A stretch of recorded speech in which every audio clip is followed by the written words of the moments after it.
Je n'ai pas quitté ma maison pour faire plaisir à l'homme, mais je suis venu pour t'entendre me parler, mon Dieu, mon roi. Me voici, papa, dispose encore le cœur, mon Dieu, mon roi, ce matin, papa. Oui, nous refusons d'être, papa, peuple qui vit dans la religion, mon Dieu, mon roi. Mais nous voulons être, papa, de ces intimes qui entendent ta voix, Père éternel.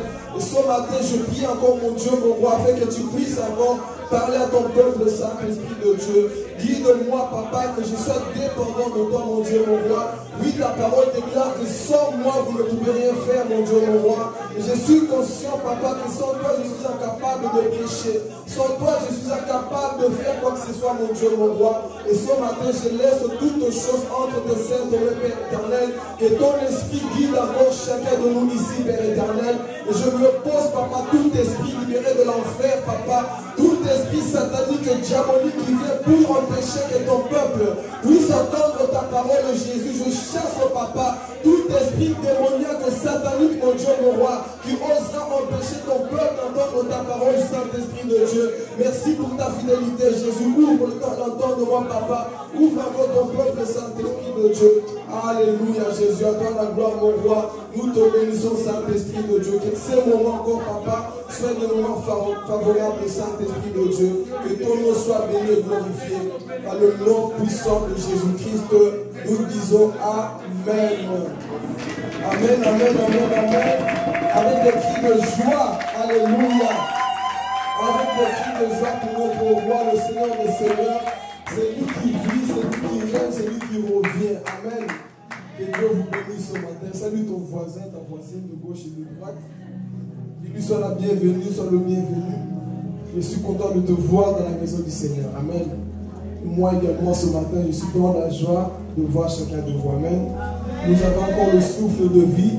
Et cela, ça prouve encore la bonté de Dieu. Alors que beaucoup se morts, beaucoup n'ont pas su se réveiller, beaucoup n'ont pas entendu le réveil, mais toi, par la grâce de Dieu, tu es là. Amen. Et tu n'as même pas payé de facture pour avoir le souffle de vie. Mais Dieu te le donne gratuitement. Et ça, c'est vraiment une grâce. Amen. Et ce matin, nous allons continuer notre enseignement. Je t'invite à prendre ta Bible avec moi. Je te dis un petit peu le son de droite. Nous allons prendre nos Bibles.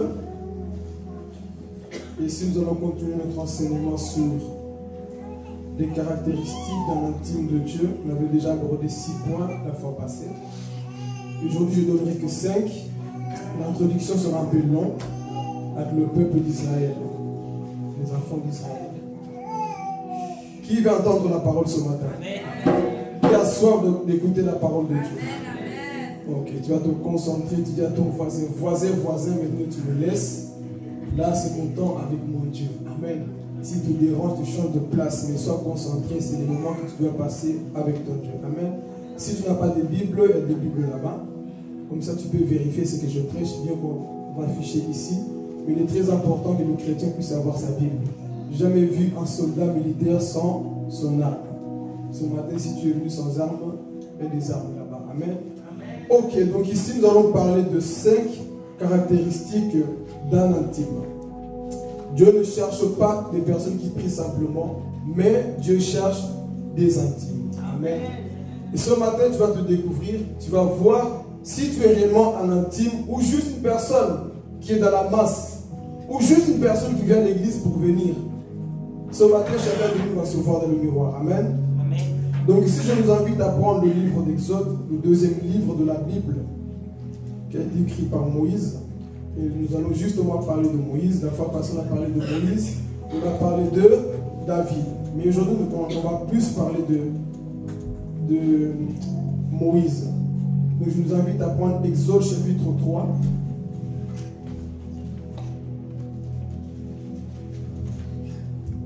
Ne soyez pas des tissus, hein? Vous vous souvenez? Si je vois un tissu, je citerai ton nom, comme ça tu te mettras des mots. Donc, sois attentif, on n'a que 2 heures, même pas. Amen. Ok, Exode chapitre 3.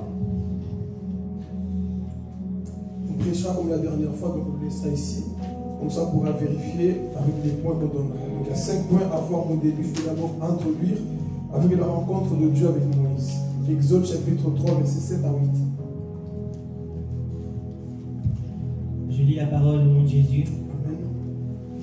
L'Éternel dit: J'ai vu la souffrance de mon peuple qui qui est en Égypte, et j'ai entendu les cris qu'il pousse devant ses oppresseurs. Oui, je connais ses douleurs. Je suis descendu pour le délivrer de la domination des Égyptiens et pour le faire monter de ce pays jusque dans un bon pays et vaste pays, un pays où coule le lait et le miel.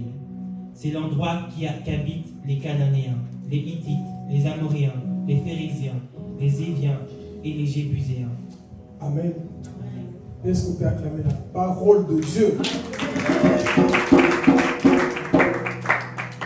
Ici, on va d'abord parler de la délivrance. Ça sera l'introduction. Ici, je vais aborder 4 points aussi. Pas les 5 points dans l'intime, mais d'abord les 4 points qu'on voit dans ce verset.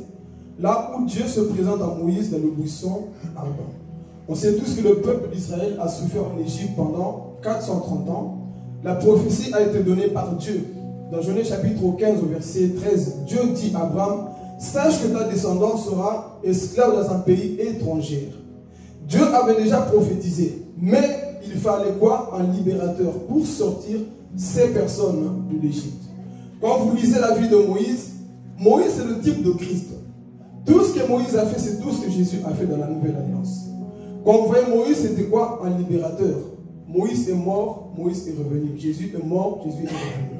Moïse a contrôlé la mer, Jésus a marché sur la mer. Le visage de Moïse rayonnait, Jésus sur la montagne de transfiguration rayonnait. Moïse est mort à cause du peuple, Jésus également est mort à cause du peuple. Donc Moïse n'est pas n'importe qui. C'était l'ami de Dieu. Moïse, vous pouvez voir que lui, il dégage quoi? Un type de Christ. Il y a beaucoup de choses, mais faute de temps, je n'ai pas le temps de tout expliquer.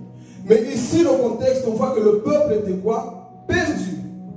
Le peuple souffrait en Égypte. 430 ans de l'esclavagisme. Le peuple souffrait. Pharaon faisait souffrir le peuple d'Israël. Ils n'avaient pas de libérateur, mais ils avaient un Dieu. Amen. Le peuple était fouetté, tabassé, assujetti. Comme les gens actuels aujourd'hui, plusieurs personnes souffrent dans les mains de l'Égyptien, dans les mains du diable. Amen. Donc ce peuple était là jour et nuit. Le peuple souffrait. Qui va nous libérer? Qui va nous aider? Mais Dieu n'oublie jamais ses promesses. C'est ça que j'aime avec Dieu. Amen. Toi, tu peux faire une promesse à l'homme. Tu peux oublier. Mais notre Dieu n'oublie pas ses promesses. Amen. Nous servons un Dieu véritable. C'est ça l'équilibre de l'évangile. Amen. Nous servons un Dieu qui n'oublie pas ce qu'il a dit. Dieu se souviendra toujours. Il avait donné la promesse à Abraham. Moi, Dieu, j'agirai contre la nation qui prendra Israël entre ses mains. Et Dieu va se souvenir plus tard. Je vais dire à quelqu'un, quelle que soit la souffrance, quelle que soit la maladie, quelle que soit la douleur, quel que soit le problème, si Yahweh a parlé, il te sortira de là. Si moi je parle, moi je suis limité, mais je sers un Dieu qui n'est pas limité. Notre Dieu n'est pas limité. Donc le peuple souffrait 430 ans, en train de ramasser des fouets, travailler comme des esclaves. Mais lorsque Dieu décide de te libérer, aucun sorcier ne peut s'opposer sur ta vie. Quand Dieu décide de libérer ses enfants, aucun sopodium, les hommes riches, personne ne peut s'opposer à ce que Dieu veut faire. Alors Dieu va susciter le plus grand législateur d'Israël, qui est Moïse. Moïse a fait la rencontre avec Dieu.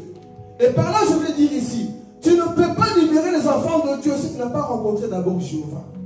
Parce que beaucoup de personnes se lancent par eux-mêmes. Est-ce que tu as eu cette rencontre surnaturelle avec ton Dieu? C'est ça l'intimité. Je vais prêcher, je vais parler, mais est-ce que tu as rencontré le Dieu que tu sers? Nous sommes tombés dans cette maladie-là où tout le monde parle de Dieu, mais personne ne connaît Dieu. Amen. Jésus dira dans Jean chapitre 5, verset 39, vous sondez les Écritures, vous lisez la parole, mais vous ne venez pas vers moi pour avoir la vraie vie. Tu étudies la théologie, tu penses que tu es apte à prêcher? Non, rencontre d'abord le Seigneur. Pourquoi? Parce que lorsque tu rencontres Dieu, tu vas parler avec assurance. Tu vas prêcher avec assurance. Tu vas chanter avec assurance. Pourquoi? Parce que je connais celui qui m'a envoyé. Donc Pharaon, moi je n'aurai pas peur de toi. Quand je viendrai parler pour le peuple, pourquoi? Parce que j'ai rencontré le Tout-Puissant. Lorsque tu rencontres le Tout-Puissant, frères et sœurs, personne ne peut t'effrayer. Même les regards des sorciers ne peuvent pas t'effrayer. Pourquoi? Parce que tu as vu Dieu, frères et sœurs. Nous n'avons plus cette rencontre avec Dieu. Raison pour laquelle beaucoup de prédicateurs, beaucoup d'enfants de Dieu sont quoi? Tièdes. Parce qu'on n'a pas encore rencontré Dieu. Mais Moïse rencontre Dieu sur le buisson. Et ici, nous allons aborder les 4 points. Premier point ici, c'est quoi? C'est que Dieu a fait quoi? On monte un peu le verset 7. L'Éternel dit, j'ai vu le point. Dieu voit ta souffrance. Alléluia. L'homme peut voir ta souffrance et fermer les yeux parce qu'il est limité. Mais notre Dieu, je sens la puissance de Dieu. Notre Dieu voit ta souffrance. Lui ne dira pas, oui, mais tu as trop péché, tu as trop fait ceci. Lui, quand il voit la souffrance de ses enfants, il agit. Et précision, l'Éternel Dieu dit, j'ai vu la souffrance de mon peuple qui est où? En Égypte. Dieu sait où tu souffres. Il connaît l'endroit là où tu souffres. Amen. Ça, c'est la précision de notre Dieu. Il sait. Il ne dit pas que tu souffres à Kilakikiafu. Il ne dit pas que tu souffres en Angola. Je connais une personne qui souffre en Belgique, précisément dans cette maison. Je vais parler. Dieu connaît ton adresse quand tu souffres. Dieu connaît l'endroit là où tu es en train de crier. Tu crois que Dieu ne voit pas, mais je te dis que Dieu a des yeux pour voir ta souffrance. L'homme ne pourra pas voir parce que l'homme voit l'extérieur et là, il voit aussi l'intérieur. Alléluia. Il voit aussi l'intérieur. Toi, tu vois juste mon apparence, tu me juges parce que tu vois que je maigris, mais tu ne sais pas le pourquoi je maigris. Tu ne connais pas ma souffrance. Beaucoup d'hommes de Dieu vous jugent parce qu'ils ne connaissent pas votre souffrance en secret. Mais laisse-moi te dire une chose, Dieu te connaît. Il dit, j'ai vu la souffrance de telle personne. Mon peuple, j'ai fait l'alliance avec Moïse. Je vais parler. Quand Dieu fait alliance, frères et sœurs, il ne peut pas t'oublier. Il ne peut pas t'oublier. Même si toi tu l'oublies, lui ne va pas t'oublier parce qu'il t'a choisi. On peut critiquer Israël, mais Israël a une promesse. Même si nous sommes dans la grande tribulation, Jésus va se révéler à lui. Pourquoi? Parce que Dieu est fidèle à sa parole. Dieu est fidèle à sa parole. Mon peuple, j'ai vu ta souffrance. Là où tu souffres, là où tu pleures, laisse-moi te dire, peut-être que les hommes que Dieu ne voit pas, ton père ne voit pas, ta mère ne voit pas, mais Jésus voit là où tu souffres. Alléluia. Il voit là où tu souffres, il connaît. J'ai vu la souffrance, mais je n'ai pas fermé les yeux. Combien de nous fermons les yeux lorsque nous voyons les autres souffrir? Mais Dieu ne ferme pas les yeux quand il y a son peuple qui souffre quelque part. Premier point, il fait quoi? J'ai vu. Maman Chantal, j'ai vu ta souffrance. Philippe, j'ai vu ta souffrance. Kétia, j'ai vu ta souffrance. Oh, laisse-moi te dire, ton père peut t'abandonner. Ton mari peut t'abandonner. Tout le monde peut t'abandonner. Mais il y a lui qui ne va jamais t'abandonner. Voilà pourquoi. Aime Dieu plus que les hommes. Nous sommes faibles. Moi que tu vois là, je suis le pire des pécheurs. Je ne peux pas t'aider. Mais je te pousse à faire confiance à Dieu parce qu'il est celui qui voit ta souffrance et il est le seul à descendre pour te délivrer là tu souffres. Au lieu de courir tout le temps chez les hommes, monter chez les hommes, faites confiance à Jésus. Lui, il voit là tu souffres, frères et sœurs. Il voit tes larmes. Là où on ne voit pas tes larmes, lui, il les voit. J'ai vu la souffrance de mon peuple. Qui est quoi? En train de souffrir. La précision a été donnée. En Égypte. Je sais que dans cette maison, à Liège, en Belgique, il est en train de crier à moi. Et Dieu, lorsqu'il voit mon enfant en train de pleurer. Parfois, arrêtez de présenter un Dieu monstre aux gens. Imagine-toi que tu as un enfant. Même s'il a fait des bêtises, que l'enfant est en train de pleurer là-bas. Tu l'as puni, c'est vrai. Mais le cœur d'un père dira toujours, bon, je vais quand même aller voir. Dieu est un père responsable. Nous présentons un Dieu monstre qui est avec un fouet. Tu as péché, je t'envoie en enfer. Dieu est juste aussi. Mais Dieu est aussi quoi? Amour. Ça, c'est la nature de Dieu. Mais nous présentons au monde un Dieu qui envoie que les gens en enfer. Dieu sauve encore de l'enfer aussi. Dieu sauve encore. Mais nous présentons, les gens n'ont plus envie de revenir vers Dieu. Pourquoi? Nous montrons un faux évangile. Vous êtes fâché? Tu fais peur aux gens? Non. Souris un peu. Dis à ton voisin, souris un peu. Souris un peu. Comment veux-tu attirer les gens de son visage? On dirait que tu manges des citrons. Ton Dieu n'est pas bon. Tu ne donnes pas envie aux gens de suivre Dieu. Montre un visage que les gens puissent suivre ce Dieu-là. Amen. Donc ici, on voit le point ici. Dieu a vu la souffrance. Il n'est pas resté bouche bée. Il est en train de parler à Moïse. j'ai vu la souffrance de mon peuple. Deuxième point, c'est quoi? J'ai entendu quoi? Dieu a des oreilles aussi.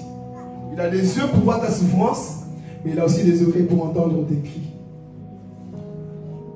Deuxième point de cri, que tu lances dans ta chambre, tes oppresseurs. Quels sont tes oppresseurs aujourd'hui? Tu as des esprits impurs dans ta chambre. Des choses que tu vis et tu n'oses pas parler aux gens. Des choses quand tu dis non, si je dis ça, mon pasteur va me juger. Mais laisse-moi te dire que Jésus, lui, il entend tes cris, Maman Chantal. Il entend tes cris. L'homme peut dire, je suis agacé, je suis fatigué, tu pleures tout le temps. Moi, je suis fatigué, mais laisse-moi te dire que Dieu n'est pas fatigué de tes cris. Alléluia. Dans ta chambre là où tu es, Dieu n'est pas fatigué. Même si l'homme est fatigué, Dieu n'est pas fatigué parce que Dieu ne pense pas comme les hommes. Les hommes voient d'abord tes qualités. Non, Dieu voit là où tu souffres, là où tu cries. Et Dieu dit, ça c'est mon enfant. Ça je le connais. Satan, tu veux crier mon enfant. Oh, c'est peut-être la maladie qui te fait crier quelque part. La douleur qui te fait crier. Mais laisse-moi t'annoncer ce matin que Jésus peut te guérir aussi. C'est ça l'église. C'est pas seulement, tiens, faut que tu vas en enfer. Non. Dieu t'aime aussi. Il peut te guérir de ta maladie. Les guérisons ne sont pas finies. Pentecôte continue encore. Le temps des disciples continue encore au travers de celui qui comprend c'est quoi la mission. Il peut encore te guérir aujourd'hui. Là où tu cries maman, là où tu cries dans ta chambre, quelque part, laisse-moi te dire qu'il y a un Dieu qui t'écoute. Fais-lui tout simplement confiance. Seigneur, je suis fatigué. Des pensées suicidaires, tu es en train de crier. Personne ne voit ce cri. Mais lui, il voit ce cri là où tu veux en finir avec ta vie. Il voit ce cri là, mon frère, ma soeur. Ton Dieu t'aime. Et il veut te sauver de là où tu es. Mais c'est à toi de lui faire quoi? Confiance. Il entend là où ça ne va plus. Là où tu es désespéré. Ce Dieu-là, il le voit, frères et sœurs. J'ai entendu les cris qu'il leur font pour ce qui? Leur quoi? Oppresseurs. Nous avons beaucoup de gens qui nous oppressent. Nous avons surtout le monde spirituel qui nous oppresse constamment. On est attaqué de toute manière. On nous attaque, on nous fouette. Tu cries. Mais laisse-moi te dire, quand tu cries avec foi, ce Dieu-là descendra. Amen. On va avancer comme ça, on va aborder les points. On a vu le deuxième point, c'était quoi? Ok. Troisième, c'est quoi? Merci maman, on est branché. Il connaît tes douleurs. L'homme ne connaît pas toutes tes douleurs. C'est pour ça que j'interdis qui que ce soit de juger quelqu'un bêtement. Parfois, ton jugement pousse la personne à se suicider. Et on avait un film avec des enfants à la maison. Dans une église où les gens venaient, les gens ils se sentaient tellement propres par eux-mêmes qu'ils jugeaient tout le monde. Quand tu ne connais pas la douleur d'une personne, ne juge pas. Dis à ton voisin, ne juge pas. Beaucoup de personnes vous jugent facilement. Mais Dieu dit, moi je connais. Je sais le pourquoi tu es comme ça aujourd'hui. Dieu va jusque dans la racine pour comprendre pourquoi la personne devient bizarre. Pourquoi la personne parle comme ça. Pourquoi la personne est devenue comme ça. Mais nous, non. Qu'est-ce qu'on fait? Tu es bizarre. Hein? Oui, je suis bizarre. Mais est-ce que tu m'as demandé le pourquoi je suis bizarre? Est-ce que tu connais ma douleur? Est-ce que tu connais ma souffrance? Est-ce que tu sais ce que je vis à la maison? Est-ce que tu sais ce que je vis dans ma vie, dans mon travail? Tu ne le sais pas, mais tu juges mon visage sans connaître mon cœur. Beaucoup de personnes, c'est comme ça que nous faisons avec les gens. On juge trop vite. Tu ne connais pas l'histoire de la personne, ne juge pas. Concentre-toi à connaître d'abord la vie de la personne avant de juger. Donc Dieu dit quoi? Je connais tes douleurs. Là où tu as mal, mon enfant, je le sais. Je sais ce qui te fait mal. Je sais ce qui te fait pleurer. Dieu te dit quoi? Je le sais. Amen. Je le sais, frères et sœurs. Là où à chaque fois tu dis, Seigneur, j'ai trop de douleur, moi, tu penses que tu es seul, mais Dieu te dit, je le sais ce matin. C'est à toi de lui faire confiance. Amen. Et quand Dieu voit tout ça, qu'est-ce qu'il fait? Est-ce qu'il reste au ciel? Ici, si c'était toi et moi, non, Dieu ne peut pas agir comme ça, non. Heureusement qu'on n'est pas Dieu. Dieu est Dieu. Lui, quand il voit, il fait quoi? Verset 8. Il a fait quoi? Il est quoi? Descendu. Dieu a vu ta souffrance. Il n'a pas fermé les yeux. Il n'a pas bouché ses oreilles. Il est descendu sous le buisson pour communiquer sa pensée en homme On appelle Moïse l'intime de Dieu, l'ami de Dieu. Il a vu et il descend. Pourquoi il descend? Pour délivrer son peuple.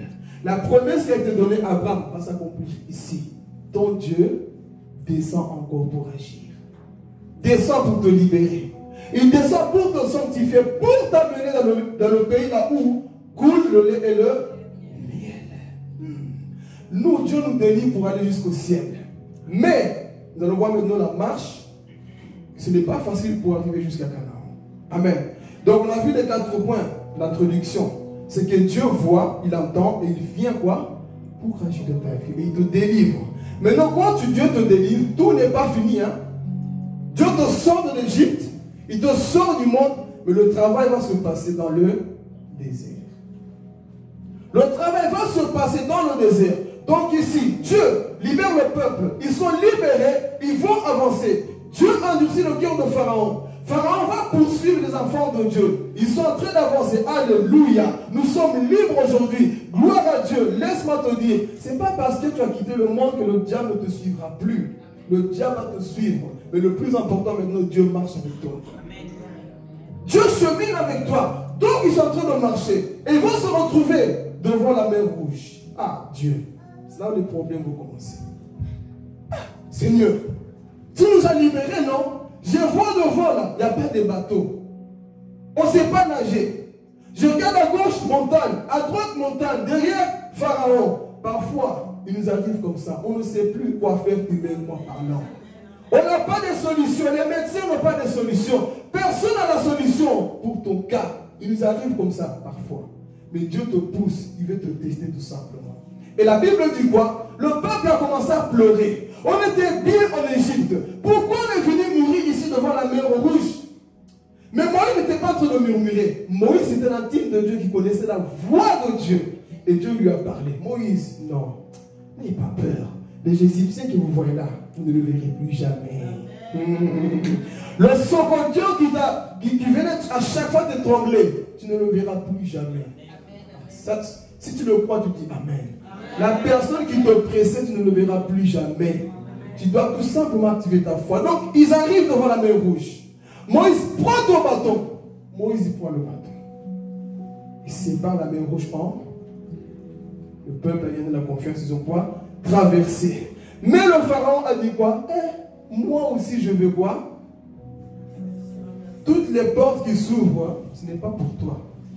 Il y a des opportunités qu'il ne faut pas rentrer. Dieu les ouvre pour ceux qui obéissent. Pharaon a dit ça, c'est une porte pour moi. Quelle que soit la grandeur de la porte, fais attention, ne rentre pas. Il se peut que toi, tu es encore dans la désobéissance. Pharaon était dans la désobéissance. Il voulait mettre le pied. Dieu quoi? A fermé la mer. Ils étaient tous morts, noyés. Pourquoi? Parce que toute opportunité n'est pas pour toi. Apprends à réfléchir, à savoir où tu mets les pieds. Amen. Donc ici, on avance. On voit que le peuple est quoi? Sauvé. Ils sont en train de chanter. Exode 4, c'est ça qu'on vient de voir. Et dans le chapitre 15, on voit Moïse en train de chanter. Ils louent le Seigneur. Ils sont dans la joie. Je chanterai dans tout cœur. Parce que quoi? Dieu m'a libéré. Ils étaient tous dans la joie. Parce qu'il n'y avait plus d'épreuves. Mais maintenant, qu'est-ce qui va se passer? Dites avec moi les murmures.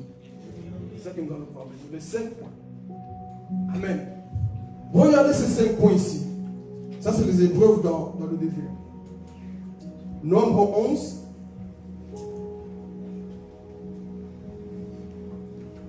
Nous sommes toujours dans l'introduction.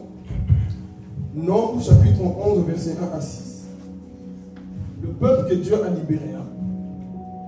Le peuple murmura, et cela déplut à l'Éternel.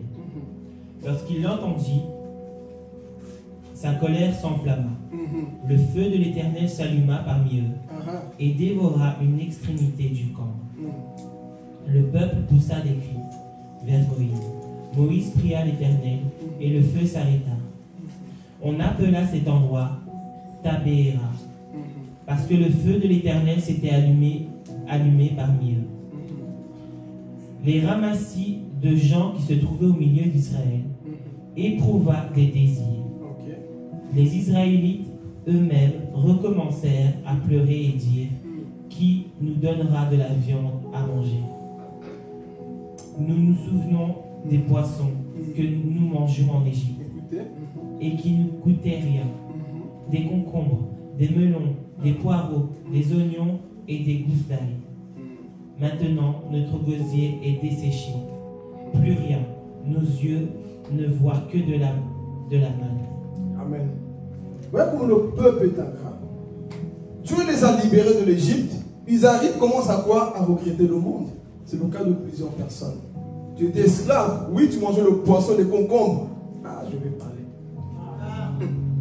Les concombres que tu mangeais en Égypte. Oui, Dieu t'a fait du bien par son amour. Il t'a sauvé. Tu manges le pain. Pourquoi tu ne dis pas, Seigneur, pour ce que j'ai, je te dis merci. Ne peut-être pas tout, mais je te rends grâce. Ce peuple-là a commencé à murmurer. Oui, mais nous sommes fatigués de manger que la manne, la manne, la manne. Au moins en Égypte, on mangeait des poissons, concombres, des oignons, tout ce qu'on veut, des carottes.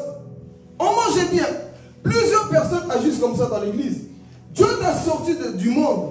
Dieu t'a sorti de là-bas. Mais tu es en train de pleurer. Je peux appuyer. Vous me connaissez là.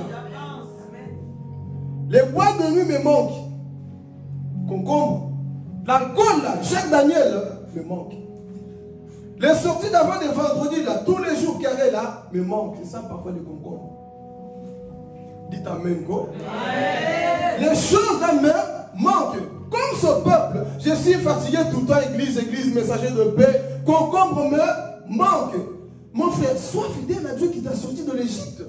Pourquoi tu es en train de murmurer? Pourquoi tu es en train d'envier le monde? Et si vous allez voir que c'était un groupe de personnes qui n'appartenaient pas à Israël, qui ont poussé Israël à pécher, qu'on appelle le groupe des ramassis. Ces personnes parfois sont au milieu de nous dans l'église. Des personnes qui vous poussent. Ah, frère, tu ne vas pas qu'on perd un peu notre temps. Tu es jeune, hein? Pourquoi tu viens chaque fois à l'église? Oui, je suis jeune, je dois servir le Seigneur. Beaucoup vous poussent à pécher. Faut quoi? Fuir ces personnes-là qui vous poussent constamment dans le péché. Ils ont dit bon, il nous manque la viande, on doit manger. Mais ils ont commencé à murmurer tout le temps la même chose. Ah mais moi les coucheries là me manquent. Être chrétien, je ne peux plus toucher aux femmes. Là vous n'allez pas m'aimer, mais je vais quand même prêcher. J'ai mes amis dans mes poches. Le sexe me manque. Toutes ces choses me manquent. Les concombres de l'Égypte. L'église c'est ça. Concombre me manque, Seigneur. Oui, mais je dois me priver jusqu'à quand? Marie-toi alors. Je dois me priver jusqu'à quand, Seigneur? J'ai des envies, je suis un homme. Mes collègues me disent que moi aussi je peux le faire. Les ramassis. C'est de pourquoi moi je ne touche pas l'alcool. Pourquoi je ne touche pas telle chose. Pourquoi je ne fais pas des sorties. N'oublie pas le Dieu qui t'a sorti de l'Égypte. Comment tu souffrais par des démons. Comment tu étais oppressé, perdu. Aujourd'hui Dieu te libère. Toi te voici en train de quoi? Murmurer, tu te rappelles. Là au moins j'avais l'argent noir tout le temps. J'avais l'argent facile tout le temps. J'avais les femmes que je voulais tout le temps. Mon style que je voulais tout le temps. Tu es en train de penser à quoi? Au monde. Les choses d'avant sont en train de quoi? De te manquer. Mais Dieu ici dit quoi? N'agissez pas ainsi. Ils ont commencé à murmurer. Il y a des personnes comme ça dans nos églises. Il faut qu'ils murmurent. Et vous poussez aussi à quoi? À murmurer. Tout le temps des murmures. Tout le temps en train de se plaindre. Mais ils oublient la grâce de Dieu dans leur vie. Ils ne sont jamais contents. Ils vous poussent constamment à pécher. Sont des ramassis. Sors de ces gens-là qui te poussent constamment à murmurer. Le peuple d'Israël, ils ont commencé à convoiter ça. Pourquoi? Parce que quelqu'un a osé parler pour manger de la viande. Et ça, nous avons des personnes comme ça dans nos églises. Qui ne voient que des problèmes dans l'église. Qu'il faut que murmurer dans l'église. Tu vois le problème, soit la solution. On a les yeux que pour voir ce qui ne va pas, pour critiquer. Mais soit la solution. Au lieu d'être comme des ramassis, mais si on avance, le temps va passer vite ici. On voit ce peuple-là, ils commencent à quoi? À pleurer. Ils commencent à murmurer. Nous voulons le monde, nous voulons les choses du monde, les concombres, les oignons de l'Égypte. Mais Dieu a prié. Moïse a prié. Et Dieu a épargné quoi? Sa colère. Maintenant, voyez le caractère d'un intime. Face aux épreuves. Moi, j'aime Moïse. Amen. Est-ce que vous êtes prêts? Ok. Première caractéristique d'un intime, encore ici, on avait déjà abordé quelques-uns. On va prendre ici, Exode chapitre 18. Ah, j'aime ça. Est-ce que vous suivez toujours? Amen. Exode chapitre 18, le caractéristique d'un intime. Un intime de Dieu aime écouter les conseils. Il aime entendre les conseils. Pourquoi? Parce qu'il veut tellement plaire à Dieu qu'il ne veut pas faire les choses selon lui-même. Il aime écouter les conseils. Alors ici, nous allons voir Moïse qui écoute aussi les conseils de quelqu'un. Exode chapitre 18, verset 13 à 24. Le lendemain, Moïse siégea pour juger le peuple. Et le peuple se présenta devant lui depuis le matin jusqu'au soir. Le beau-père de Moïse vit tout ce qu'il faisait pour le peuple et dit: Que fais-tu? Que fais-tu là pour ce peuple? Pourquoi sièges-tu tout seul et pourquoi tout le peuple se présente-t-il devant toi depuis le matin jusqu'au soir? Moïse répondit à son beau-père: C'est que le peuple vient vers moi pour consulter Dieu. Quand ils ont une affaire, ils viennent vers moi. Je juge entre les parties et je fais connaître les prescriptions de Dieu et ses lois. Le beau-père de Moïse lui dit: Ce que tu fais n'est pas bien. Tu vas t'épuiser toi-même et tu vas épuiser ce peuple qui est avec toi. En effet, la tâche est trop lourde pour toi. Tu ne pourras pas le mener à bien tout seul. Maintenant, écoute-moi. Je vais te donner un conseil et que Dieu soit avec toi. Sois le représentant du peuple auprès de Dieu et porte les affaires devant Dieu.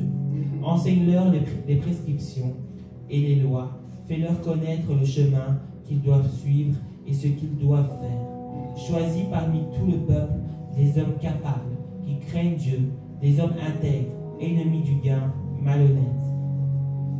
Établis sur eux comme chefs des milliers, de centaines, de cinquantaines et de dizaines.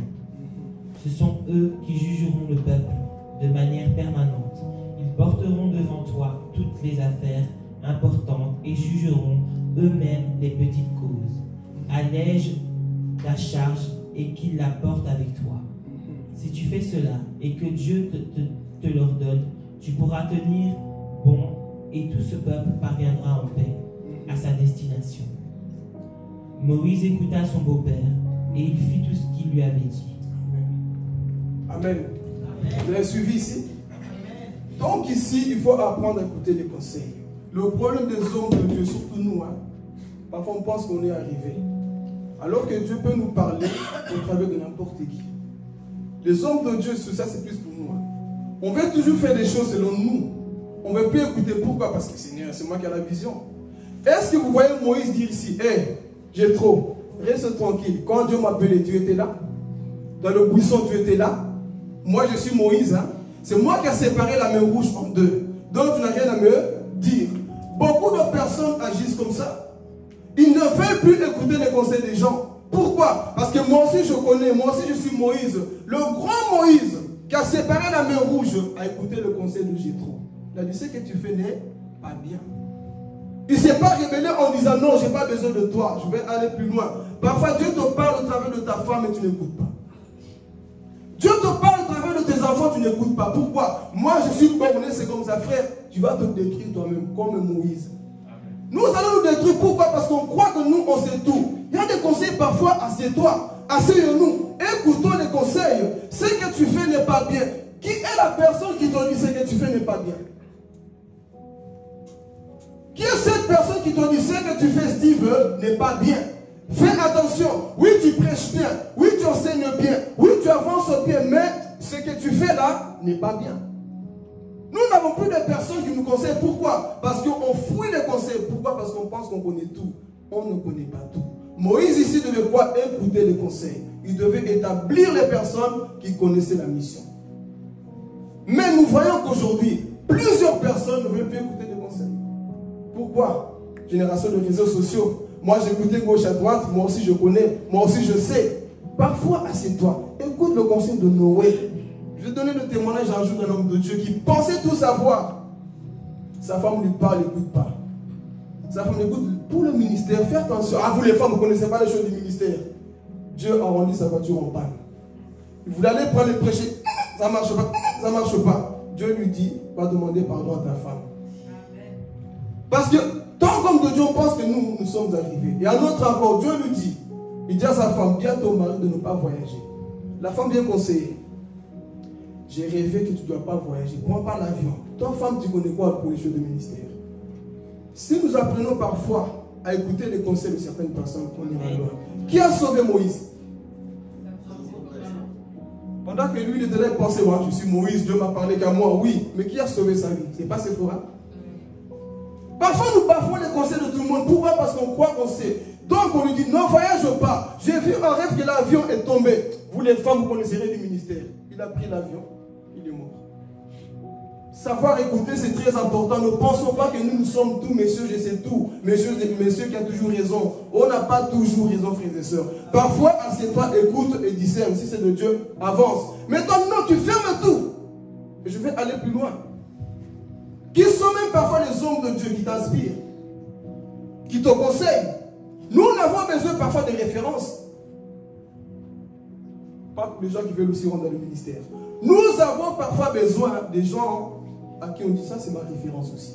Il n'est pas le chemin c'est Jésus. Mais quel est l'homme de Dieu qui t'inspire? J'écoutais quelqu'un, écoute, toi c'est qui ton modèle? Moi j'ai mes modèles à la maison, mes livres que je lis, des personnes qui m'encadrent. Mais des personnes, moi personne ne m'encadre. Pourquoi? Moi celui qui m'encadrait est mort. Donc toi les gens qui t'encadrent sont tous morts. Il faut avoir parfois des références parce que tu peux te perdre, frères et sœurs. On ne sait pas tout. On n'a pas le monopole de la vérité. Parfois, il y a des personnes qui te disent, Moïse, ce que tu fais n'est pas bien, fais attention. Tu vas te perdre, tu risques de détruire ton église.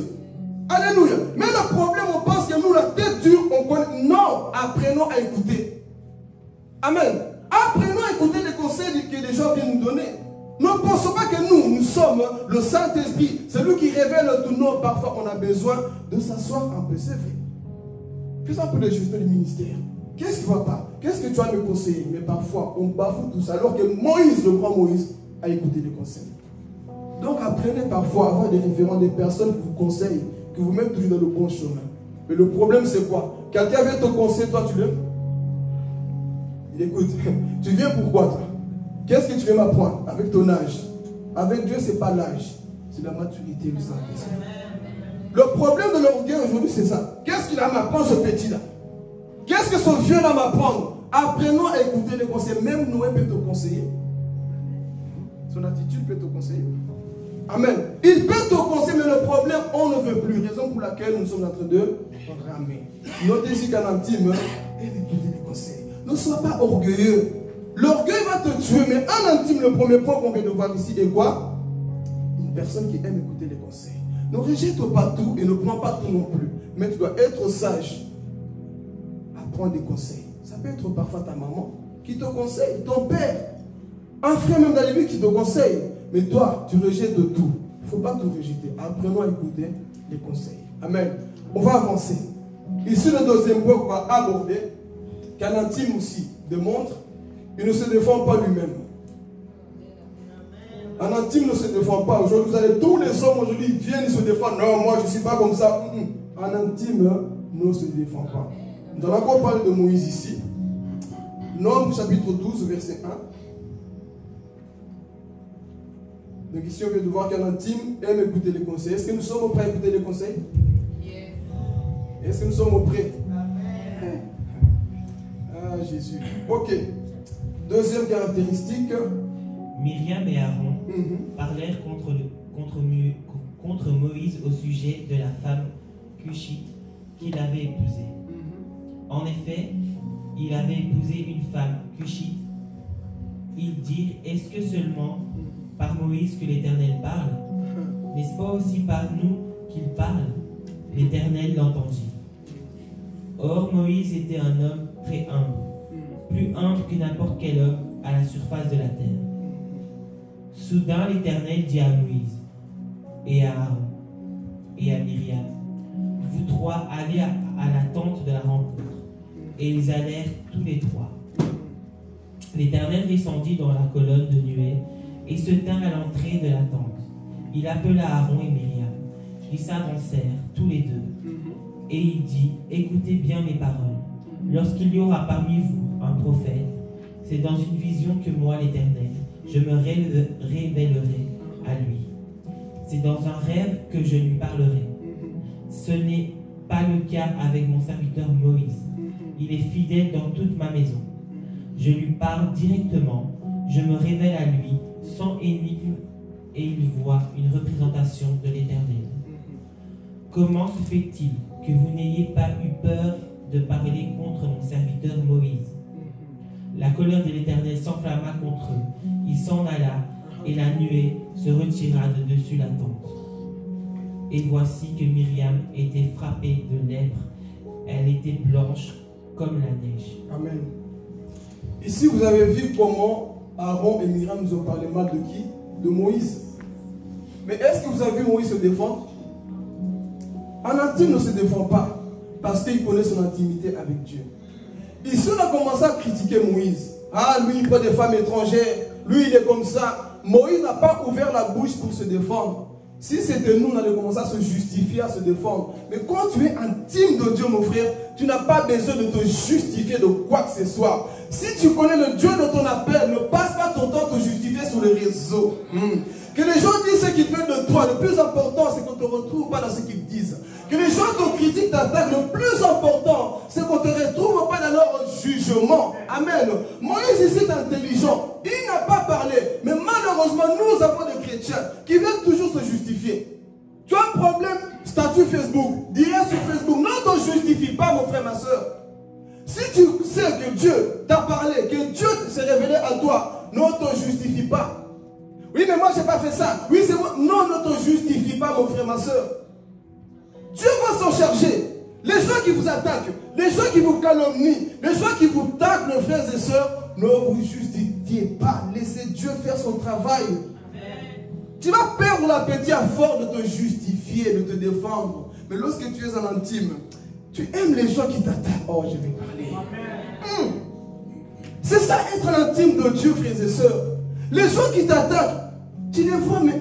Oh Seigneur, ça on verra dans la partie d'après. Tu les vois, tu as même pitié pour eux. C'est ça, être intime. Qui a déjà vécu ça? Une personne t'énerve, mais à la fois tu as aussi pitié. Tu le vois, il m'énerve, mais tu vois, oh Seigneur, compassion. Il t'énerve, mais compassion. Qui a déjà vécu ça? Des haineux ici. Tu vois la personne, te pousse à bout. Mais parfois quand tu vois son visage, oh, tu as compassion. Tu l'aimes encore. C'est ça, être intime. Moïse a vu, dit, ces gens m'énervent, mais je ne vais pas les critiquer. Ce n'est pas mon travail de les critiquer. Ce n'est pas mon travail de les juger. Ce n'est pas moi de me justifier, de dire, vous savez, moi je ne suis pas comme ça. Frère, Dieu sait que tu n'es pas comme ça. Tu n'as pas besoin de te justifier, mon frère, ma soeur. Sois calme, dis à ton voisin, sois calme. Soyez calme, on n'a pas besoin de venir se défendre ici pour quoi que ce soit. Dieu peut nous défendre. Pourquoi? Je sens la présence de Dieu. Quand Moïse n'était pas là, qui était là? Parfois les gens vous insultent en privé, mais Dieu est là. Lorsque les gens vous critiquent en privé, Dieu est là. Qui a balancé chez Moïse? Dieu est parti balancer à Moïse. Tu vois? C'est en train de parler mal de toi là. Dieu a dit, appelez-les tous les deux. Allons dans la tente d'assignation. On va parler. Dieu les a rendus malades. Et par là, je veux aussi dire à nous qui aimons trop juger, critiquer vite. Faites attention. Hein. Est-ce que je peux ouvrir une parenthèse ici? Faites attention de juger tous les hommes de Dieu sur les réseaux. Nous ne voulons pas enseigner une église rebelle. Nous voulons une église équilibrée. Tout homme de Dieu n'est pas homme de Dieu, nous le savons. Mais des vrais hommes de Dieu. Afin de pointer du doigt, un jour tu risques de pointer le doigt sur un Moïse. Quelqu'un n'a pas compris. Afin de critiquer quelqu'un qui est au moins, qui est appelé par Dieu, tu peux bloquer ta vie. Nous ne comprenons pas ces choses parfois. Parce qu'à force de voir que le négatif, tu vas commencer à douter même de celui qui est vrai. Alors que la personne, écoutez s'il vous plaît, alors que la personne peut être une grande bénédiction pour ta vie. Il y a une clé que Dieu veut te donner. Cette clé se trouve parfois chez l'homme que tu critiques, que tu juges, alors que cette personne est de Dieu.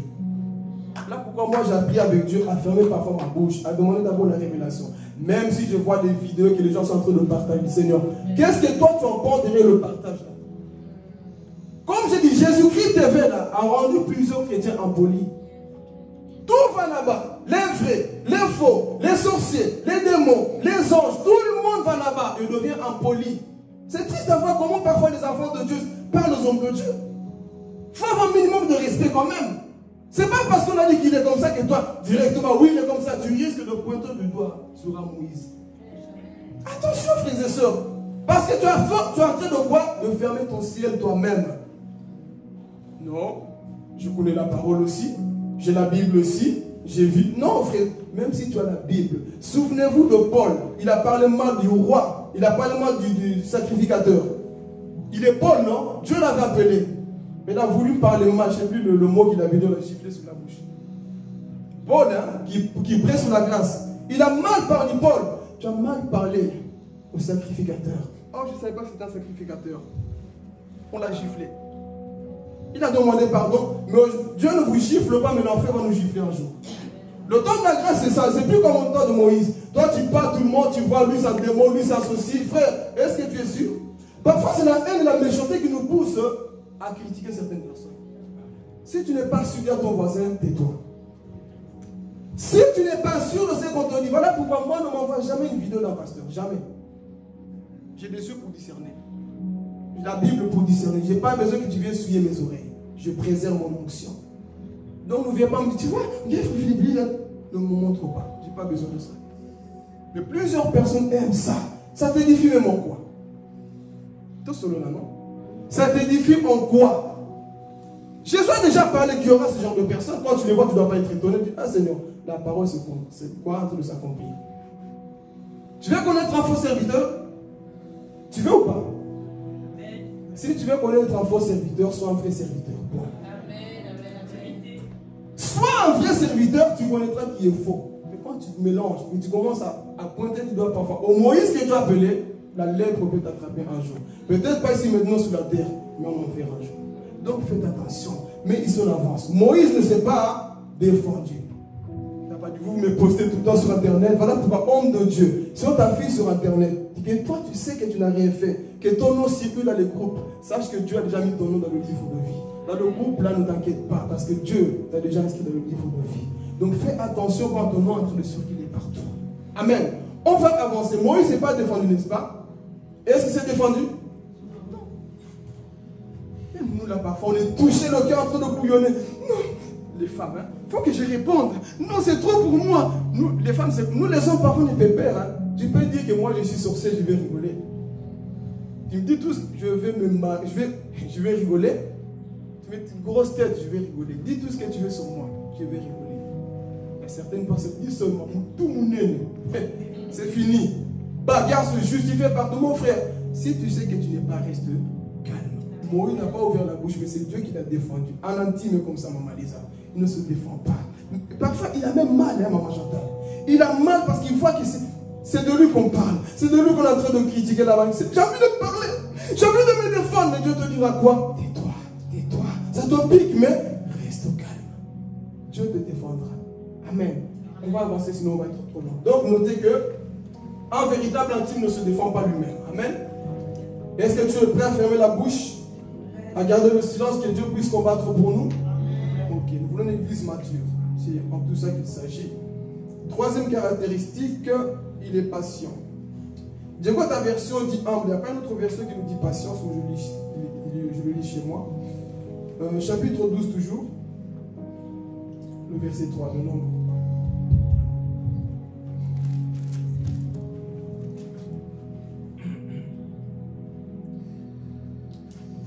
Le verset 3. Ouais, non, chapitre 12, verset 3.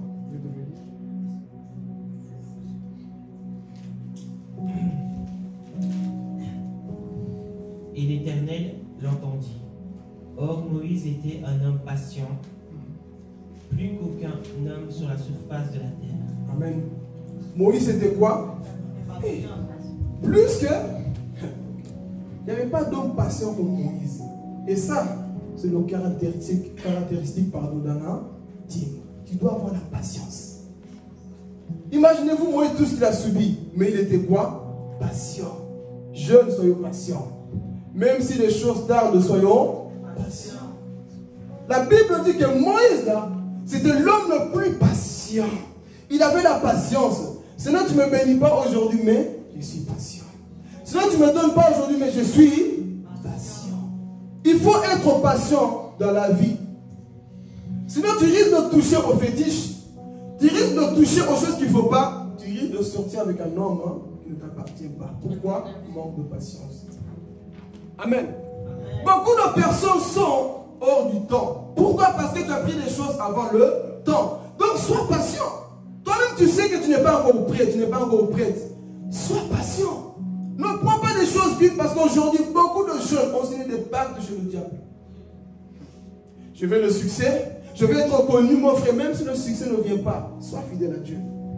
Sois fidèle à ton Dieu, ne cherche pas le succès parce qu'on va te sacrifier pour rien. Et malheureusement, beaucoup de jeunes, beaucoup de personnes ont perdu cette patience-là. Pourquoi? Seigneur, il faut que ça arrive, il faut que ça s'accomplisse. Non! Sois patient dans la vie. Même si les choses tardent, même si la promesse tarde, soyons patients dans la vie. L'exemple de Moïse doit nous enseigner. Alléluia. Ne va pas voler, ne va pas prendre ce qui ne t'appartient pas, mais soyons patients dans la vie, frères et sœurs. Ça ne va pas te tuer d'être patient. Même si Cindy s'est mariée avant toi, dis-moi, je suis patient. Le panier circule encore. Dis à ton voisin, le panier circule encore. Même si Steve a mis la bague avant toi, Dieu a mis la bague avant toi, réjouis-toi, dis-toi, le panier circule encore. Soyez patient. Le problème c'est ça, on se tue. On se jalouse, pourquoi? Parce que moi mon tour n'arrive pas. Soyez patient. Ton tour arrivera aussi. Parce que quand tu te réjouis du bonheur de l'autre, ton tour vient d'arriver à grands pas. Et quand tu commences à attaquer, Dieu va dire, attends. Quand tu n'es pas patient, tu fais les choses vite, je vais te faire attendre encore. Mais quand tu es patient, c'est là où Dieu peut agir dans ta vie. Moïse était patient. C'était un intime. C'est même quand tu pries, le pardon ne vient pas, sois patient. Les choses de Dieu ne viennent pas, sois patient. Seigneur, moi j'attendrai jusque que tu puisses agir. Mais tant que tu ne le fais pas, moi, je resterai patient. La patience dans la vie chrétienne, c'est très important. Si tu n'as pas la patience, tu vas toucher aux choses qu'il ne faut pas et tu vas perdre ton salut. Mais nous voyons ici pour avancer. Moïse était quoi? Un homme patient. Est-ce qu'on peut être patient dans la présence de Dieu? Et est-ce que dans la marche chrétienne, on peut être patient? Que tu ne puisses pas jalouser les autres, mais que tu restes patient. Que cela puisse entrer en nous. On va avancer. On a parlé du quantième, troisième. Vous notez? Ok. Quatrième, le mois dernier. Ah oui, ça aussi j'ai. Moïse était loyal. Ça, c'est des caractéristiques des intimes. Ils sont loyaux. Eux, ils sont toujours loyaux autour d'eux. Ils ne veulent jamais voler la place des autres. Ils connaissent la loyauté. Mais le temps d'aujourd'hui, là, on va voir. On va apprendre ici avec Moïse. On va prendre le livre de Exode. Exode 32. Regardez, ici, Dieu va... J'étais dans la joie quand je lis ça. Regardez, Exode chapitre 32, verset 7. Suivez attentivement, je vais beaucoup commenter sur les versets. On va s'arrêter au 10, même pas, au 14, on va aller tout doucement. Lis d'abord le verset 7. L'Éternel dit à Moïse, va, descends, car ton peuple que tu as fait sortir du pays d'Égypte s'est corrompu. Attendez, c'était le peuple de qui ici? Suivez un enseignement ici, pour ceux qui aiment la parole. Il ne faut pas dormir. Ici, va les litiges ici. Qui a sorti les enfants d'Israël de l'Égypte? Non, mais qui a parlé d'abord au début? C'était le peuple de qui? De Dieu. Mais pourquoi il vient dire ici, moi, il va descendre car ton peuple que tu as fait sortir de l'Égypte, c'est pas mon peuple. Dieu est en train de tester la loyauté de Moïse. Ouvrez bien les oreilles. Dieu est en train de tester la loyauté de Moïse. Parce que ce peuple-là, il y a un homme à qui Dieu avait déjà prophétisé. Mais Dieu va tester Moïse pour voir si cet homme est intègre. Et par là, je vais dire, qu'est-ce que toi tu fais derrière le dos des leaders? Qu'est-ce que toi tu dis, c'est mon église? Tous les fidèles, c'est mes fidèles. Alors que tu sais que Dieu a placé aussi une autre personne. Qu'est-ce qu'on fait? La loyauté, Dieu va te tester, frère. Parfois, tu ne te rends pas compte. Regardez. Il dit ici, ton peuple s'est corrompu. Ah, comment ça, mon peuple? C'est ton peuple. Ici, Dieu voulait voir si Moïse allait dire, c'est mon église, hein? C'est ma maison, hein? C'est mes fidèles. Les fidèles n'appartiennent pas aux hommes de Dieu. Ils appartiennent à Jésus. Donc Dieu en train de tester Moïse ici. Alors regardez, continuons, Diego. Ils se sont promptement écartés de la voie que je leur avais prescrite. Ok. Ils se sont fait un veau en fonte et ils se sont prosternés devant lui. Ok. Ils lui ont offert des sacrifices et ils ont dit: Israël, voici ton Dieu qui t'a fait sortir du pays d'Égypte. Ok. L'Éternel dit à Moïse: je vois que ce peuple est un peuple au cou roïde. Maintenant laisse-moi. Ma colère va s'enflammer contre eux et je les consumerai. Mais je ferai de toi une grande nation. Attends. Qui a compris déjà ici? Dieu s'est mis en colère. Et dit ici, je vais détruire, supprimer ce peuple s'il faut. Suivez s'il vous plaît. Maman dit ça. Tu vois l'église là, je vais tout le supprimer. Mais au travers de toi, l'église sera encore plus grande. Tu vas accepter, maman dit ça. Et Dieu te montre, tous des rebelles. Seigneur, il faut tous les tuer. Tuez-les tous. Pourquoi? Parce que moi, au travers de moi, on dira les enfants de Maman Lisa. Dieu est en train de tester Moïse ici. En intime, qui est en test. Maman Chantal commence à comprendre. Ça, c'est des choses vivants. Dieu est en train de tester Moïse ici. Je vais quoi? Supprimer le peuple d'Israël. Comme ça, on ne dira plus Dieu d'Abraham, d'Isaac et de Jacob. On dira Dieu d'Abraham, d'Isaac et de Moïse. On ne dira plus Abraham. Et tous les sont quoi? Supprimés. Donc Dieu dit, je vais tous les quoi? Supprimer. On ne pourra plus dire c'est le peuple de Moïse. C'est le peuple d'Abraham. Mais c'est le peuple de qui? De Moïse. Mais Dieu est en train de le tester son cœur. Parfois Dieu nous teste aussi comme ça de la vie. Les gens qui viennent à toi dire, c'est pour ça que tous les gens, parfois je reçois de l'extérieur. Tu sais, moi dans mon église, c'est comme ça, dit, quelle est ta relation avec ton pasteur? Ils viennent se confier, ils sont beaucoup. Voilà pourquoi ne soyez pas des chrétiens qui vont se confier gauche à droite. Si vous tombez dans des gens qui ne sont pas matures, ils vont détruire votre foi. Je reçois beaucoup. La première des choses que j'ai dit, c'est où ton église? D'autres parfois ne disent pas parce qu'ils voient que lui il est loyal. C'est où ton église? C'est qui ton pasteur? C'est qui ton leader? Qu'est-ce qui s'est passé? Non, en fait, mon leader, il est comme ça. Ok. Tu es sûr que si j'appelle ton leader, le problème que tu dis là, tu peux le dire comme tel? Tu ne pourras pas. Ça, c'est la loyauté, frères et sœurs, qu'on doit comprendre dans nos églises. Toi, tu vas pleurer. Tu sais, mon pasteur est comme ça, oui. Lui, s'il est bête, tu vas dire, ok, ton pasteur est comme ça. Ok, à partir d'aujourd'hui, tu es dans mon église. Nous ne voulons pas des disciples. Nous ne voulons pas être de ce type de personnes qui volent les gens dans les églises. Non. Nous voulons former les disciples. Donc ici, Moïse, Dieu le fait comprendre. Écoute, si tu veux, je vais les supprimer. Je vais les supprimer. Et au travers de toi, une autre génération naîtra. Teste. Dieu était là, on va voir comment est-ce qu'il va agir. Alors regardez, en intime, c'est quoi? Ah, Jésus. Moïse implora l'Éternel, son Dieu, et dit: pourquoi, ô Éternel, ta colère s'enflammerait-elle contre ton peuple, que tu as fait sortir du pays? Maintenant, il dit quoi? C'est contre ton peuple. Il retourne la parole à Dieu. C'est pas mon peuple, c'est ton peuple. Ping-pong. Toi, tu dis que c'est mon peuple? Non, non, non, non. Moi, je n'ai pas la responsabilité. Ton peuple. Continue, Diego. Que tu as fait sortir du pays d'Égypte par une grande puissance et par une main forte. Pourquoi les Égyptiens, dirait-il, c'est pour leur malheur qu'il les a fait sortir. C'est pour les tuer dans les montagnes et pour les exterminer de dessus de la terre. Reviens de l'ardeur de ta colère et répands-toi du mal que tu veux faire à ton peuple. Attendez. Qui vous dit qu'un intime ne peut pas parler à Dieu? Je vous ai dit que lisez bien Exode. 5 fois, Moïse a stoppé Dieu. 5 fois, Dieu voulait tuer le peuple. Moïse a dit non. Si tu les tues, tu me tues. 5 fois. Ça, c'est être quoi en intime. Dieu se met en colère. Mais Moïse, par son intimité, église, il a fait changer la vie du Seigneur. Ah, Jésus. Est-ce qu'elle comprend ses profondeurs? Dieu est en colère contre l'humanité. Mais au travers de toi, Dieu peut apaiser sa colère. Mais si c'est de nous, Seigneur, reviens parce que les pédophiles, là, il faut tous les tuer. Le pédophile, là, doit être sauvé. L'impudie que tu vois doit être sauvé. Mais toi, tu veux que toi, on dise, toi, tu es sauvé. Non, frères et sœurs. Au travers de toi, il ne faut pas que toi, tu puisses te réjouir. Il faut avoir la compassion.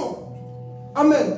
Moïse ici n'a pas dit, Seigneur, ok, tue-les tous. Il a dit, Seigneur, les Égyptiens diront quoi? Toi, tu es un père responsable. Hein? Tu sauves les enfants et tu les enterres dans le désert. Qu'est-ce qu'eux vont dire, Seigneur? Ne le fais pas. Dieu était en colère.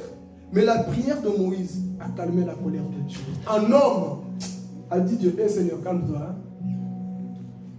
Moïse, l'intime de Dieu, car là, a su dire dans son intimité, avec des larmes, parfois c'est ça qu'on doit faire. Seigneur, s'il te plaît, je connais cette personne, vit telle chose. Mais s'il te plaît, je sais que ta colère est juste. Tu peux tuer cette personne. Je vois comment la personne est en train de se comporter, Seigneur. S'il te plaît, fais quelque chose. Ne le tue pas, ne le punis pas. La personne a besoin de toi. Peut-être qu'il est perdu dans la tête. Je ne sais pas, un démon l'a pris, Seigneur. S'il te plaît, change ta vie, Jésus. Tu pleures comme ça, Dieu dit. Je me calme. Mais nous avons des prédicateurs Jonas. Tu sais que Dieu va les tuer. Dieu va les tuer, va tous les consumer. Là, Dieu est content. Mais où est la compassion, Jonas? Moïse, c'est quoi? Il dit quoi? Seigneur, réponds-toi. Et Dieu, est-ce qu'il va se repentir ou pas? Dieu qui se répand. Un homme qui fait repentir Dieu du mal qu'il veut faire au peuple. Qui? L'intime. Ce n'est pas pour tout le monde. C'est pour les intimes. Ceux qui comprennent c'est quoi la pensée de Dieu. C'est là où je dis, ne pointez pas du doigt aux gens qui comprennent les choses mieux que vous parfois. Moïse avait compris ce que le peuple ne comprenait pas. Alors on avance. Voilà, c'est ça que vous voulez aussi dire. Regardez, souviens-toi de qui? Souviens-toi d'Abraham, d'Isaac et d'Israël, tes serviteurs, auxquels tu as dit, en jurant par toi-même, je multiplierai votre prospérité comme les étoiles du ciel. Je donnerai à vos descendants tout ce pays dont j'ai parlé, et ils le posséderont à jamais. Jésus, qui a compris? Donc Moïse ici, comme je dis, il ne veut pas prendre la grosse tête. Seigneur, souviens-toi. Souviens-toi, c'est lui qui était là avant moi. Enseigne-moi tout doucement. Souviens-toi de celui qui était là avant moi. Tu as donné une promesse dans Genèse 3:15. Tu as donné la promesse dans Exode aussi. Tu as donné toutes ces promesses pour ce peuple-là. Souviens-toi de ce que tu as fait. Est-ce que tu vas annuler ta promesse? Dieu, tu vas tuer tous ces enfants? C'est pas toi qui as parlé à Abraham. Je ferai de toi le père de la foi. Mais si tu le tues ici, qu'est-ce qui va se passer, Seigneur? Moïse a dit, Seigneur, tu ne peux pas faire ça. En intime, connaît le cœur de son père. Si tu tues ce peuple-là, on ne pourra plus dire que toi, tu es un Dieu juste. Non. Donc, Seigneur, ce n'est pas pour moi. Jésus, je sens l'option. Hey. Ce n'est pas pour moi. Mais c'est pour Abraham.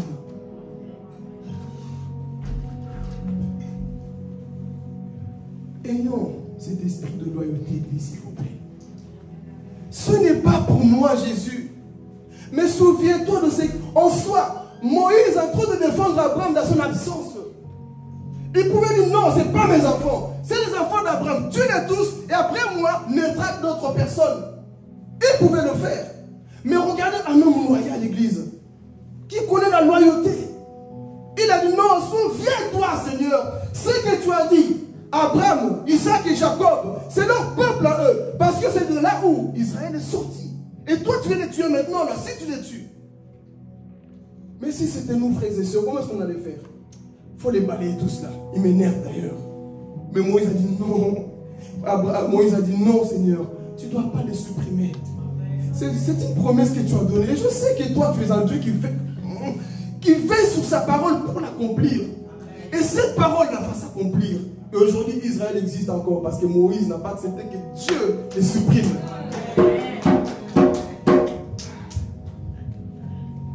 Moïse a intercédé. Il a prié. Et grâce à lui, Israël est toujours là. Et si Moïse était un homme de Dieu haineux, on n'allait plus entendre parler d'Israël. Dieu allait balayer tout. Et toi, Moïse, là, comme toi, c'est toi l'homme du moment, c'est au travers de toi qui sortira un peuple. Mais en intime, comprenant, même si mon leader n'est pas là, ce n'est pas ma tâche. ce n'est pas mon travail. Je connais ma place. Je connais ma position. Cette position ne m'appartient pas, appartient à Moïse. Amen. Continue pour terminer. Et l'Éternel se répandit du mal qu'il avait déclaré vouloir faire à son peuple. Dieu qui se répand. Il voulait gifler Kétia. Il était en colère pour gifler Kétia. Mais voici la main d'un intercesseur. Papa, non, papa, non. Ne fais pas ça, Kétia.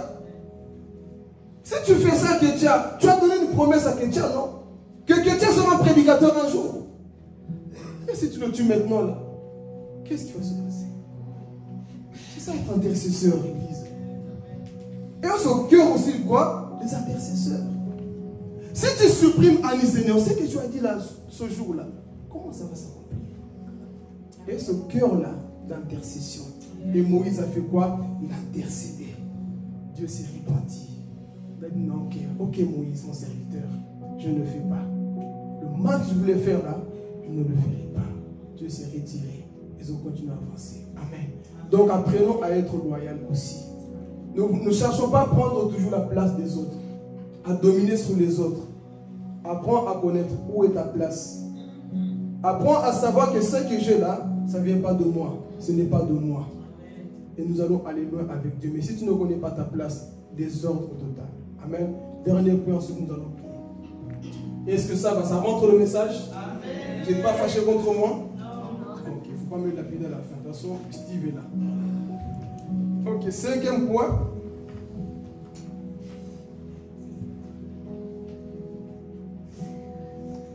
En intime, c'est discerner la voix de Dieu. C'est le caractéristique d'un intime. Il sait discerner la voix de Dieu. Est-ce que vous savez que Dieu parle tous les jours? À voir vos têtes, vous ne croyez pas.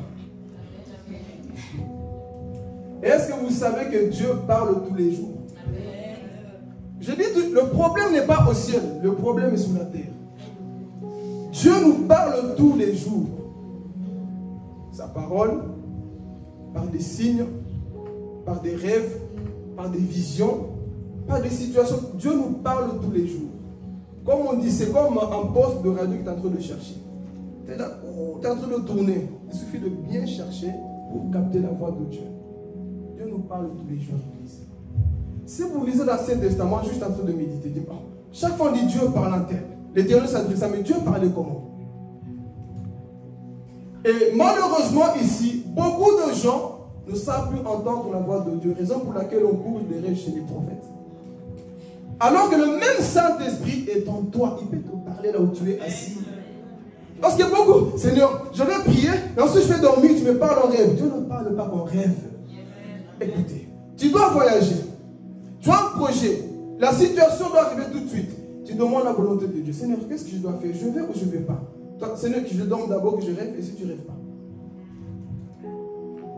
Si tu ne rêves pas, Dieu parle, sa voix audible peut te parler. Une autre façon là où Dieu parle, le témoignage intérieur. Ils sont une conviction, c'est Dieu qui est en train de te parler. Mon frère, le jour que tu vas rentrer, là où tu sais discerner la voix de Dieu, tu seras l'homme le plus heureux du monde. Savoir discerner la voix de Dieu, là tu ne seras pas, je ne sais pas si c'est mes pensées, je ne sais pas si ça rêve, je ne sais pas quoi, je ne sais pas si ça veut dire quoi, non. Quand tu sais capter la pensée de Dieu, la voix de Dieu, mon frère, tu iras loin avec le Seigneur. Moïse savait quoi? Discerner la voix de Dieu. Mais nous sommes arrivés dans une génération là où on ne connaît plus la voix de Dieu. Il ne sait pas qui me parle. Même comme ça, le prédicateur en train de prêcher, toi, la seule chose que tu vois, il me vise, il me parle, il me fait ceci. On lui dit, Seigneur, tu es en train de me parler derrière cette prédication. Tu es en train de me communiquer quelque chose que je n'avais peut-être pas. Dieu est en train de me parler. Amen. Mais malheureusement, qu'est-ce qui se passe? On ne sait plus discerner la voix de Dieu. Jésus dira, mes brebis entendent ma voix. Ils connaissent quoi? Ma voix. Ils connaissent ma voix. Est-ce que toi, tu connais la voix de Dieu? Est-ce que nous connaissons la voix de Dieu? Quand Dieu nous parle, est-ce que tu dis, ça c'est Dieu qui parle? Pas tes émotions. Pas parce que tu es en train de trembler ou sauter. Non, tu es calme, mais tu sens que Dieu est en train de te parler. Église, notre Dieu parle encore aujourd'hui. Il n'est pas mort. Il peut encore te communiquer sa pensée. Notre Dieu se révèle encore aujourd'hui. Mais le problème, nos oreilles spirituelles sont bouchées. On ne sait plus entendre Dieu nous parler. Alors que notre Dieu, c'est un Dieu qui vient pour éclaircir beaucoup de choses. Là où tu es, est-ce que ton oreille spirituelle entend la voix de Dieu? Ne vous contentez pas seulement des rêves. C'est vrai que Dieu parle dans les rêves. Nous savons que c'est vrai. Mais ne vous contentez pas que de ça. Moi, quand j'étais encore bébé spirituel, c'était comme ça. Toutes les situations, Seigneur, je vais dormir. Avant de dormir, j'étais content parce que j'allais rêver. C'est une fois que tu me parles, confirme-moi. Et j'avais oublié cet aspect-là où Dieu parle. Et le pasteur enseigne parfois comment entendre Dieu. Parfois, tu peux être là assis. Pas de fond de musique, rien. Tu es calme. Tu sens une voix. Et un jour, je vous partage un peu. J'étais assis, c'était le 14 février. Le jour où moi je me suis converti. Donc c'est mon anniversaire spirituel ce jour-là. Je me suis converti à fond ce jour-là. J'étais en train de parler à Dieu. Sinon, comment est-ce que tu parles aux gens? Parce que j'entends, oui, Dieu m'a dit, Dieu m'a dit. Est-ce que c'est vraiment vrai les histoires de Dieu m'a dit? Alors j'étais là, j'étais assis. Seigneur, parle-moi alors si c'est vraiment toi qui parles aux gens. Moi, je m'entendais entendre une voix audible, Philippe. J'ai déjà entendu 2 fois. Et là, ce n'était pas le cas. Seigneur, parle-moi. J'étais assis. Je ferme les yeux. J'entends une voix qui me parle. Et là, je commence à lutter. Ça, c'est moi qui parle. Les luttes ont commencé. Vous savez, au début, il y a toujours des luttes. C'est moi ou c'est Dieu? C'est moi ou c'est Dieu? Mais quand Dieu commence à parler fortement, là, tu ne peux plus te contrôler. Conviction commence à monter. Dieu me parle, il me parle, il me parle. Là, c'est plus moi. Et je ferme les yeux. Seigneur, si c'est toi qui me parles, alors moi, je vais fermer les yeux, que je vois ce que tu me dis. Je ferme les yeux. Je vois la vision là où Dieu disait la même chose. Dieu ne se contredit jamais quand il parle. Il confirme toujours sa parole. Je ferme les yeux. Je vois une vision. Tout ce que Dieu me disait, c'est des choses personnelles. Il me montrait comment les choses allaient arriver. Et je les voyais comme telles. Hé, Dieu, tu parles, hein? Mais le problème, parfois, on est tellement distrait qu'on n'entend plus la voix de Dieu. On n'entend plus la voix de Dieu. C'est vrai, frères et sœurs, tu vas voyager. Dieu parle au travers de sa parole, n'est-ce pas? Maintenant, un exemple. Tu dois voyager quelque part. Est-ce que le verset biblique va te dire qu'il faut voyager ou pas? Dieu parle, non? C'est ça que l'église doit être équilibrée et comprendre beaucoup de choses. Dieu parle au travers de sa parole. Une urgence arrive là. Seigneur, je dois voyager. Dans Matthieu chapitre 5, on dit, Philippe, tu peux voyager. Attends. Tu ne vas pas même trouver ton nom là, toi qui t'appelles Kilingani. Il n'y a pas Kilingani? Il n'y a pas.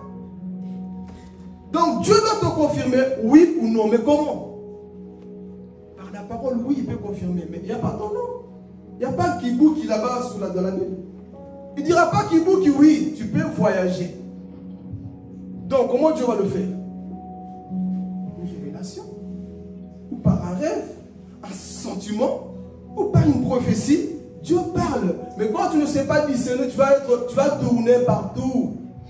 Seigneur, prophétise un peu sur moi. Je dois partir ou pas? Peut-être que Dieu ne veut pas, lui te prophétise, tu peux. Tu meurs. Qui a parlé? Donc il est très important en tant qu'intime que nous puissions quoi? Entendre la voix de Dieu et discerner la voix de Dieu. Et si pour terminer, je donne un peu le passage dans Psaume. Et ensuite nous allons prier. Psaume 119, verset 130. Ici, cette parole-là, avant de lire, vous savez que c'est la parole de Dieu, non? Une question. Les satanistes n'ont pas cette parole? Les sorciers n'ont pas cette parole? D'ailleurs, ça a été écrit par Skalfield. Il y a des Thompson, il y a tout. Mais ça, là, je vous dis une vérité. Ça, sans le Saint-Esprit, ça arrive juste de la lettre. Est-ce que vous comprenez? En grec, on dit graphos ou logos. Tout le monde peut avoir accès à ça. Grandissez un peu. Satan connaît les Écritures, mais il ne connaît pas la parole. Il n'a pas compris. Les Écritures, les musulmans, tout le monde d'ailleurs pour nous contredire, ils vont là-bas. Tout le monde, frères et sœurs, peut avoir quoi? Accès à ça. Le plus grand sorcier peut avoir accès à ça. Les théologiens peuvent commenter. Mais c'est la parole de Dieu. Mais qu'est-ce qui fait que cette parole de Dieu là devienne vie en toi? 2 Corinthiens 3, 6 nous dit, ça tue. Mais l'esprit quoi? Vivifie. Si tu as que ça sur le Saint-Esprit, ça devient une épée là où tu assassines l'Église. Mais quand tu es révélé par le Saint-Esprit, ça devient le pain qui nourrit les affamés. C'est une épée, oui, mais tu dois l'utiliser avec la révélation. C'est ça qu'on va lire. Avec la révélation. Quand tu ne sais pas te servir de cette épée, tu vas assassiner tes frères et sœurs. C'est ça qu'on voit sur Internet, les gens qui se contredisent, qui se disent, frère, la Bible elle est large. Hier, quand j'étais en train de méditer, vous savez, parfois tu dis, j'ai déjà lu, moi par année, j'essaie de lire la Bible 2 fois. Je lis, je relis, je relis. Mais chaque fois, je dis, Seigneur, j'arrêterai pas d'apprendre en fait. La Bible elle est riche, hein. Frère, ne dis pas j'ai médité, j'ai fini, qu'est-ce que je dois encore lire? Relis le même livre, Dieu va te parler d'une autre manière. Ah, mais j'ai déjà lu, frère, c'est parce que tu le lis avec l'intelligence humaine. Mais lis avec le Saint-Esprit, tu verras des nouvelles choses. Cette parole, Jonathan, elle est riche. Et le problème, on l'étudie avec la tête, on ne comprend pas les choses de Dieu. Alors c'est une révélation. Amen. Donc comme je disais, Satan connaît, tout le monde connaît. L'option que j'ai donnée, qu'est-ce que tu vas faire? La révélation de tes paroles est claire. Elle donne l'intelligence aux simples. La révélation de quoi? Donc frère, pour comprendre ça, il faut la révélation. C'est pour ça que beaucoup lisent. Hein? Je réponds à certaines questions. Tu lis, tu ne comprends pas. Parce que tu lis sans révélation. Je lis l'histoire d'Abraham, je lis... je ne comprends pas. Il faut le Saint-Esprit pour t'expliquer la pensée derrière ça.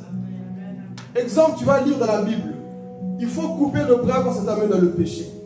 Il faut couper le bras. Tronçonneuse. Bévi vient. La Bible dit que si tu m'amènes dans le péché, le bras là, il faut quoi? Couper. Tu vas le faire? Mais il faut le Saint-Esprit. Non, en fait, je ne vais pas parler de ça. S'il y a un péché qui te... Il faut quoi? Zapper. Il faut la révélation.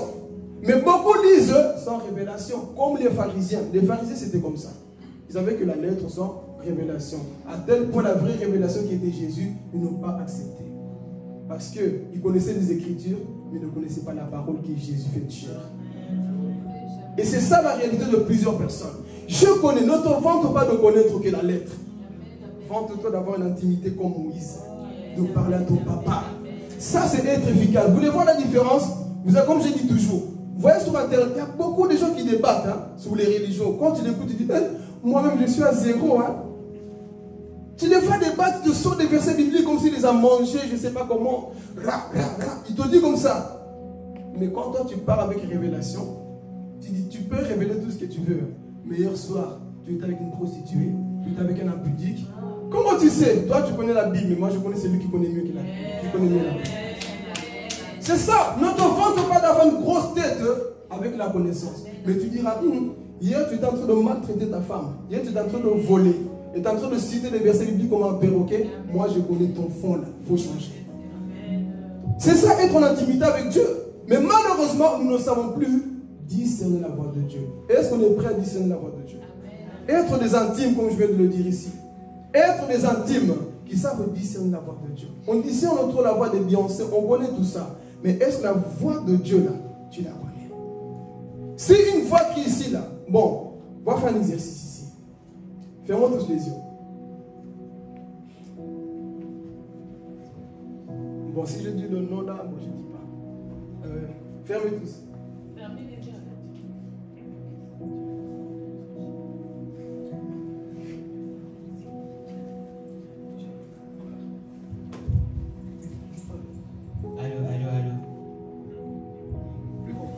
Allô. Cache le micro. Non, attendez. Cache le micro. De nouveau, pour ceux qui sont venus pour la première, si vous n'avez pas triché, j'ai vu des gens. Qui savait que c'était Diego Mo, le nouveau ici? Qui ne savait pas? Mon frère, tu savais que c'était Diego? Bon, t'as vu, hein? Bon, t'as eu peur parce que bon. T'as vu que c'était mon frère Diego ici? T'as pas vu? Mais est-ce que tu connaissais sa voix là? T'as entendu, mais tu ne connais pas sa voix. Plusieurs enfants de Dieu, c'est comme ça. J'ai entendu, mais C'est la voix de qui? Tu as entendu la voix, mais de qui?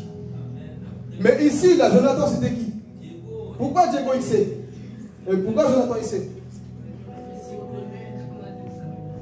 Dites le plus fort, j'entends pas bien. Il connaît, non? Même maman, avec les yeux fermés, elle a dit, ah, Dika, ça c'est Diego. Toi, elle n'a pas dit c'est Diego. C'est Diego. Pourquoi? Parce qu'on a l'intimité avec Diego. On a la relation avec Diego. Mais quand tu n'as pas la relation avec Dieu, Dieu peut parler. C'est la voix de Satan ou c'est la voix de Dieu? C'est la voix des hommes ou c'est la voix de qui? Tu ne sauras pas. Mais quand tu as cette intimité-là, Noé peut être là-bas où Aurélie, je saurai que c'est elle. On peut être à 1000, 5000, je saurai que c'est elle. Et c'est ça être intime, frères et sœurs. Papa peut parler, ça c'est la voix de papa. Même de loin, papa arrive avec des bonbons. Papa arrive, tu sais que c'est papa. L'intimité, c'est ça. Est-ce que nous sommes arrivés dans ce point? Nous sommes encore comme des nouveaux dans la foi. Dieu parle, je ne sais pas si c'est lui. Je ne sais pas discerner la voix de Dieu. Parce que ça, je sais, c'est la maladie de plusieurs personnes qui sont même cocobards dans la foi. Jusqu'aujourd'hui. Je ne sais pas comment entendre Dieu. Je ne sais pas si c'est Dieu qui me parle. Quand tu manges la parole, la voix de Dieu deviendra facile pour toi. Est-ce que nous sommes prêts à entendre la voix de Dieu? Il faut discerner cette voix-là. Cette semaine, je te défie, frère. Ferme-toi. Cherche le Seigneur. Sois un intime, une personne qui a foi, qui cherche vraiment la volonté de Dieu. Est-ce que nous sommes prêts? Donc c'était ces 5 points que nous voulons nous partager. Nous voulons que l'Église grandisse. Que nous ne puissions pas être comme des enfants, mais une Église qui capte la pensée de Dieu. Et quand tu sais capter la voix de Dieu, tu sais où aller et quand. Mais quand tu ne sais pas, tu es ballonné par tout vent. Je ne sais pas si je dois le faire ou pas. Mais quand c'est Dieu, tu sais que c'est Dieu, tu peux aller loin. Amen. Est-ce que nous sommes prêts à être des intimes? Amen. On va acclamer le Seigneur. Amen. On va prier, on va parler à Dieu. Lève-toi. En intime aussi, n'attends pas qu'on lui dise lève-toi. Hein? Quand tu sais déjà, tu connais ton Père, tu vas prier à Dieu là où tu as entendu que Dieu t'a parlé. Nous voulons être des véritables intimes, pas des personnes en police spirituellement, mais des personnes qui comprennent la pensée de Dieu, qui entendent